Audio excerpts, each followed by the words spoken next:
Hello friends, मैं Farheen Khan. Welcome back to my YouTube channel knowledge 247। Friends, आज जो question है वो है आपके वन लाइनर इम्पॉर्टेंट क्वेश्चन, जो कि इन्वायरमेंट यानी कि जो पारिस्थितिक इकोसिस्टम होता है उस टॉपिक से रिलेटेड कुछ इम्पॉर्टेंट क्वेश्चन है। जैसे कि आने वाला जो एग्ज़ाम है सी टेट, तो वो 31 जनवरी को जो है सी टेट का एग्ज़ाम है। तो जो सी टेट में जो है ईवीएस का जो पोर्शन होता है, ईवीएस के क्वेश्चन जो है वो पूछे जाते हैं। 30 मार्क्स जो है आपका इन्वायरमेंटल साइंस है। तो जो ये क्वेश्चन मैं आपको करा रही हूँ, इम्पॉर्टेंट क्वेश्चन है, क्योंकि जो है एग्जाम में पूछ लिए जाते हैं। तो यहाँ पर देखिए, पहला जो क्वेश्चन है हमारा, वो हम बात कर रहे हैं यहाँ पर। फर्स्ट क्वेश्चन है कि प्रथम पोषक स्तर के अंतर्गत आते हैं। जो प्रथम पोषक स्तर होता है उसके अंतर्गत आते हैं आपके हरित पादप, यानी कि जो ग्रीन प्लांट्स होते हैं, वो आपके प्रथम पोषक स्तर के अंतर्गत आते हैं। ठीक है, यानी कि ग्रीन प्लांट जो होते हैं वो अपना भोजन खुद बनाते हैं, यानी कि फोटोसिंथेसिस, जो प्रकाश संश्लेषण की क्रिया होती है उसके द्वारा पौधे अपना भोजन खुद बनाते हैं, इसलिए जो है ये प्रथम पोषक स्तर के अंतर्गत आते हैं। ठीक है, अगला क्वेश्चन है हमारा, पौधे हरे रंग के लवक यानी क्लोरोफिल की सहायता से करते हैं। पौधे जो होते हैं, प्लांट जो होते हैं, उनमें जो हरा हरा जो वर्णक होता है उसको हम क्लोरोफिल कहते हैं, और इसकी सहायता से जो प्लांट्स होते हैं वो क्या करते हैं, प्रकाश संश्लेषण की क्रिया करते हैं। यानी कि जो फोटोसिंथेसिस होती है, जो प्रकाश संश्लेषण की क्रिया होती है, वो क्लोरोफिल की प्रेजेंट में ही होती है। ठीक है, नेक्स्ट क्वेश्चन है हमारा, जीवित घटकों में शामिल होने के कारण पारिस्थितिक तंत्र से संबंधित है। यानी कि जो ग्रीन प्लांट्स हैं, हरे पौधे हैं, वो जीवित घटक हैं। देखिए, जो पारिस्थितिक तंत्र है आपका, जो इकोसिस्टम है, ये दो कंपोनेंट से मिलकर बना है। एक है आपका जैविक घटक और दूसरा है आपका अजैविक घटक। ठीक है, एक है आपका जैविक घटक और एक होता है आपका अजैविक घटक। तो दो घटक यानी कि दो कंपोनेंट से मिलकर जो है हमारा इकोसिस्टम बनता है, यानी कि biotic components and abiotic components. ठीक है, तो यहाँ पर जैविक घटक में जो है आपका ग्रीन प्लांट्स, एनिमल्स, ये सब आते हैं जैविक घटक में।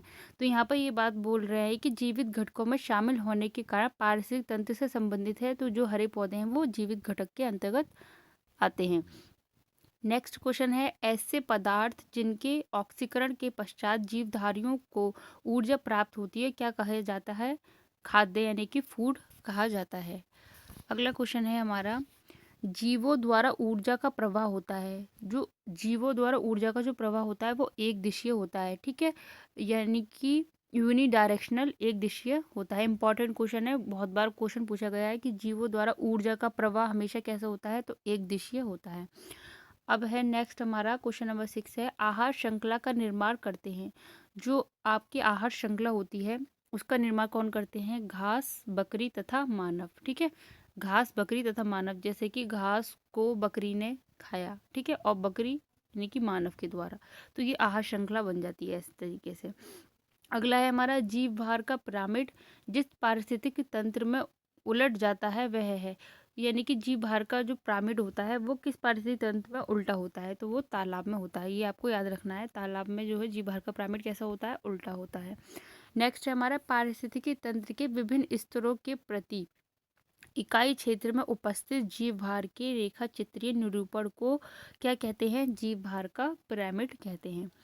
नेक्स्ट हमारा, स्थलीय पारिस्थितिकी तंत्र में जीव भार का पिरामिड होता है, कैसा होता है, हमेशा सीधा होता है, अपराइट। ये यहाँ से दो क्वेश्चन बहुत ही इंपॉर्टेंट बन रहे हैं।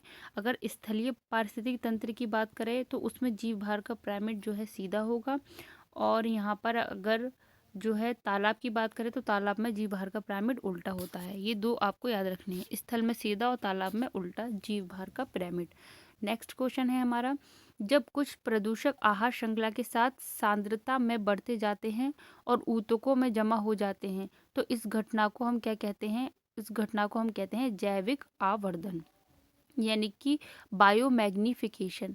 जब कुछ प्रदूषक क्या होता है, आहार श्रृंखला के साथ सांद्रता में बढ़ते जाएंगे और ऊतक में, यानी कि हमारे जो टिश्यूज होते हैं उनमें जमा हो जाएंगे, तो इसको हम बोलते हैं बायोमैग्निफिकेशन। ठीक है, अगला क्वेश्चन है हमारा, डीडीटी, इम्पॉर्टेंट क्वेश्चन। डीडीटी जैसे प्रदूषक होते हैं, ये कैसे होते हैं, जैव अनिम्नीकरणीय, यानी कि नॉन बायोडिग्रेडेबल जो है पॉल्यूटेंट होते हैं DDT, यानी कि डाइक्लोरो डाइफ्लोरो ट्राइक्लोरो इथेन। ठीक है, ये DDT की फुल फॉर्म है।